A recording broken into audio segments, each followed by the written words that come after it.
अब मैं हमारे prominent case doctor Bharat Kulkarni ji को इनवाइट करना चाहूंगी और उनके बारे में बताती हूँ। पहले मैं हमारी अगले प्रतिष्ठित अतिथि हैं एचआरपीसी फूड सेफ्टी सेल के honourable chairperson doctor Bharat Kulkarni जी।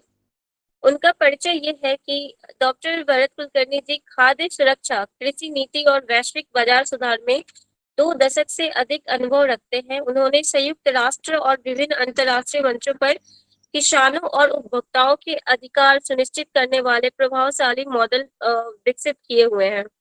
एचआरपीसी फूड सेफ्टी सेल के राष्ट्रीय अध्यक्ष के रूप में उनका लक्ष्य एक सुरक्षित, पारदर्शी और अधिकार आधारित खाद्य प्रणाली का निर्माण करना है। उनका संदेश है safe food is basic human right. तो अब मैं सर से निवेदन करती हूँ कि वो आए और अपनी प्रेरणादायक संबोधन प्रस्तुत करें। Sir, the screen is all yours. Thank you. बहुत बहुत धन्यवाद रश्मि जी। थैंक और यू सर। आज मैं आपके सामने एक ऐसे विषय पर बोलने के लिए आया हूँ जो केवल एक विचार नहीं बल्कि पूरे विश्व की एक अत्यंत आवश्यक जरूरत है। वैश्विक शांति और संघर्ष की रोकथाम। अ, आज की दुनिया तकनीकी प्रगति, तेज संचार और वैश्विक जुड़ाव के दौर में है। लेकिन फिर भी हम देखते हैं कि युद्ध और आतंकवाद, गृह युद्ध, साइबर हमले, ये सब लगातार बढ़ रहे हैं। और ये कड़वी सच्चाई है कि शांति अब केवल एक नैतिक मूल्य नहीं बल्कि मानवता के एक अस्तित्व की रणनीति की आवश्यकता बन गई है। हम एक ऐसे दौर से गुजर रहे हैं जहां भू राजनीतिक तनाव, क्षेत्रीय विवाद, वैश्विक शक्तियों के बीच प्रतिस्पर्धा, इसने विश्व को एक निर्णायक मोड़ पे ला खड़ा किया है। आज के युद्ध केवल सीमाओं तक सीमित नहीं है।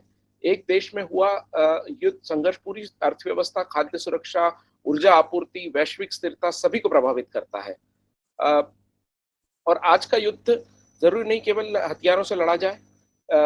आज का युद्ध, जिसको हम कहते हैं, एक नई टर्म आ रही है जिसको हम कहते हैं कॉग्निटिव वॉरफेयर, जहां हम एआई का इस्तेमाल करके किस तरह से एक देश की सोचने समझने की क्षमता को खत्म करके उसको पंगु बना सकते हैं। इस तरह के भी युद्धों की संभावना व्यक्त की जा रही है। तो संघर्ष की रोकथाम आज के जमाने में और आज की स्थितियों में दूरदर्शिता और बुद्धिमत्ता का कार्य है। इसका अर्थ है हमें समय रहते तनावों को पहचानना, कूटनीति को प्राथमिकता देना। मध्यस्थता की बात रेणु मैडम ने करी अपने वक्तव्य में। समाज को समानता और न्याय का बढ़ावा देना और देशों के और समुदायों के बीच संवाद को मजबूत करना हमारी एक नितांत आवश्यकता बन गई है। और इसी कार्य को करने के लिए एचआरपीसी पूरी तरह से सक्षम है। एचआरपीसी को ये एक अपना मिशन बनाना चाहिए कि विश्व में संघर्ष की रोकथाम के लिए एचआरपीसी आगे आए और कार्य करे। वैश्विक शांति किसी एक देश का प्रयास से संभव नहीं होता। इसके लिए सामूहिक नेतृत्व, साझा जिम्मेदारियां आवश्यक हैं। शक्तिशाली देशों को प्रभुत्व नहीं बल्कि सहयोग का मार्ग अपनाना चाहिए। और आज हमने देखा कि जो यूक्रेन रशिया में जो लड़ाई चल रही है, यूक्रेन रशिया भारत की बात किसी दूसरे देश की बनिस्बत ज्यादा सुन रहा है, क्योंकि हम एक सहयोग का मार्ग अपना रहे हैं। और यही हमारे देश की क्षमता है, यही हमारे देश की शक्ति है।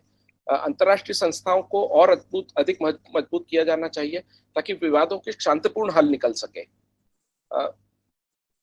तकनीक एक वरदान जरूर है, एक चुनौती भी है। हमने ये बहुत सारे हमारे वक्ताओं से सुना। सोशल मीडिया, डिजिटल प्लेटफॉर्म पर जागरूकता फैला सकते हैं, लेकिन उन पर नफरत और भ्रम का साधन भी बन सकते हैं। तो तकनीक के उपयोग में नैतिकता और जिम्मेदारी को बढ़ावा देना एक हमारे लिए बहुत जरूरी है। साथियों, शांति केवल सरकार की जिम्मेदारी नहीं होती। वे शिक्षक भी शांति लाते हैं जो सहनशीलता सिखाते हैं। वो युवा भी शांति लाते हैं जो नफरत की जगह संवाद को चुनते हैं। वे शांति वे नागरिक भी बनाते हैं जो समाज में एकता और भाईचारे को बढ़ावा देते हैं।